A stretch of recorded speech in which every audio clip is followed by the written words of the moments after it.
Hello students, आज हम इस वीडियो में एक्सरसाइज 1.2 के क्वेश्चन नंबर 1 को सॉल्व करने वाले हैं with a proper explanation. Okay, इस वीडियो को देखने से पहले स्टूडेंट्स आप इस एक्सरसाइज को खुद सॉल्व कीजिए और फिर इस वीडियो को देखिए ताकि आप ये समझ सकें कि हमने कितना ठीक किया। ओके, आप इसका जस्टिफिकेशन देखिए और एक्सप्लेनेशन देखिए कि कैसे हम क्वेश्चंस को सॉल्व करते हैं। Okay, so let's get started. Our first question is state whether the following statements are true or false. Justify your answers.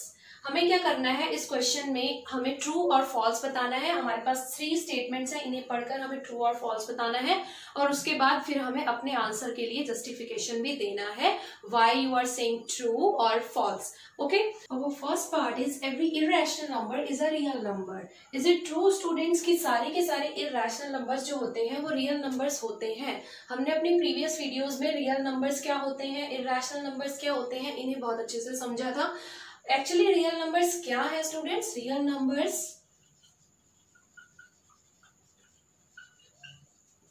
Numbers किसके इक्वल है? सारे के सारे रैशनल नंबर्स और इररेशनल नंबर्स को मिला करके जो नंबर्स का कलेक्शन बनता है वो हमारा रियल नंबर्स का कलेक्शन होता है। तो क्या ये स्टेटमेंट्स ट्रू है स्टूडेंट रियल नंबर्स के लिए कि हर इररेशनल नंबर रियल नंबर है? तो ये ट्रू है स्टूडेंट्स। क्यों है ट्रू?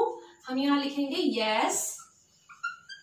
क्यों है ट्रू स्टूडेंट्स? हम यहाँ ये लिखेंगे कि all the real numbers are either rational number और इररेशनल नंबर। इसका मतलब ये है कि सारे के सारे रियल नंबर्स जो होते हैं वो या तो रैशनल नंबर्स होते हैं या फिर इररेशनल नंबर्स होते हैं। तो इसका मतलब ये हुआ कि सारे के सारे इररेशनल नंबर जो है वो रियल नंबर हैं। तो हम यहाँ लिख लेंगे yes, all the irrational numbers are real numbers. Okay, ये स्टेटमेंट आप रिपीट करेंगे और फिर उसके बाद अपना एक्सप्लेनेशन देंगे। Because real numbers are either rational or irrational. Okay, तो ये हो गया इसका justification. Now come to the second part student. Our second part is every point on the number line is of the form under root m where m is a natural number. अब ये statement क्या है? इस statement का मतलब ये है कि नंबर लाइन पर जितने भी पॉइंट्स होते हैं उन सभी नंबर्स जो होते हैं वो किसकी फॉर्म के होते हैं? अंडर रूट एम की फॉर्म के होते हैं, जहां पर एम हमारा एक नेचुरल नंबर है। तो नंबर लाइन पे कौन कौन से पॉइंट्स होते हैं स्टूडेंट्स? नंबर लाइन जो है हमारी, इस साइड जो है हमारे पास पॉजिटिव नंबर्स होते हैं और इस साइड हमारे पास नेगेटिव नंबर्स होते हैं स्टूडेंट्स। तो इसका मतलब ये है कि नंबर लाइन पर अगर हम देखें तो दो टाइप के नंबर्स हैं हमारे पास। कौन कौन से टाइप के? पॉजिटिव नंबर्स और नेगेटिव नंबर्स।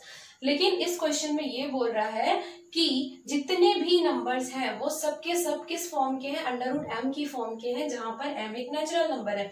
चलो अब ये देख लेते हैं, एम एक अगर नेचुरल नंबर है स्टूडेंट्स तो उसका जो रूट होगा, जैसे कि मैं कहूँ 1 अंडर रूट 2 अंडर रूट 3, ठीक है, ये सभी नंबर्स जो हैं ये हमारे को नंबर लाइन पर मिल जाते हैं स्टूडेंट्स। हम इसे दिखा भी सकते हैं, ठीक है, ये आप सीखेंगे कि कैसे इनको रिप्रेजेंट करते हैं हम नंबर लाइन पर।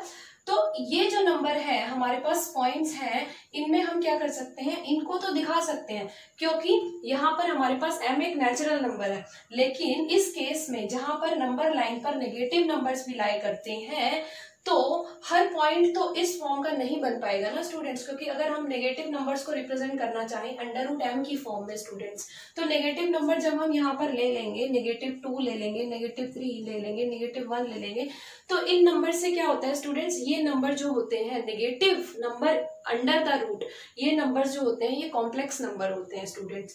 तो वैसे भी इस क्वेश्चन में कहीं से कहीं तक m को हमने इंटीजर की बात की ही नहीं है और ये बात सिर्फ नेचुरल नंबर की हो रही है। तो अगर हम सिर्फ और सिर्फ नेचुरल नंबर लेते हैं m के प्लेस पे तो हम नंबर लाइन पर जितने भी नंबर्स हैं सभी के सभी नंबर्स को इस फॉर्म में रिप्रेजेंट नहीं कर सकते हैं। तो इसका आप जस्टिफिकेशन क्या देंगे स्टूडेंट्स? इसका जस्टिफिकेशन ये होगा स्टूडेंट्स, बोर्ड को रब कर लेते हैं। सेकंड का जो आंसर होगा हमारा no, you will say no, every point on the number line is not of the form under root m where m is a natural number. No, because you will write no, this statement is not correct. Okay, because there are negative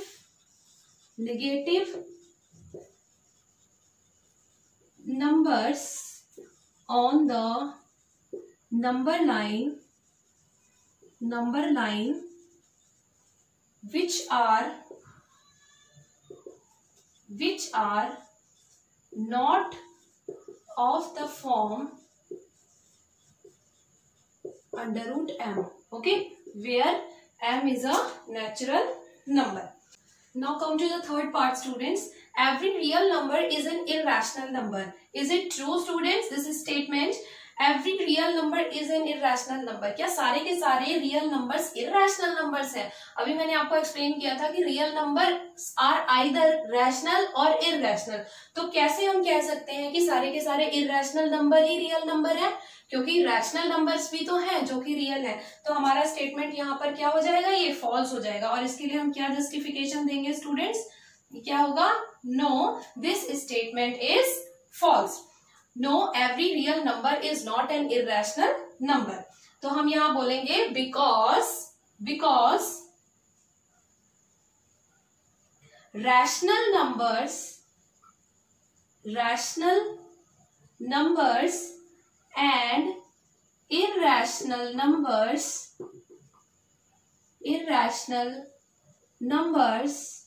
taken together are called real numbers.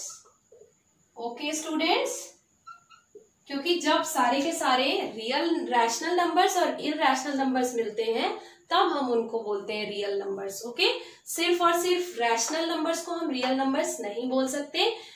सारे के सारे irrational numbers को ही हम real numbers नहीं बोल सकते, बल्कि rational और इररेशनल मिलकर रियल नंबर्स का फॉर्मेशन करते हैं.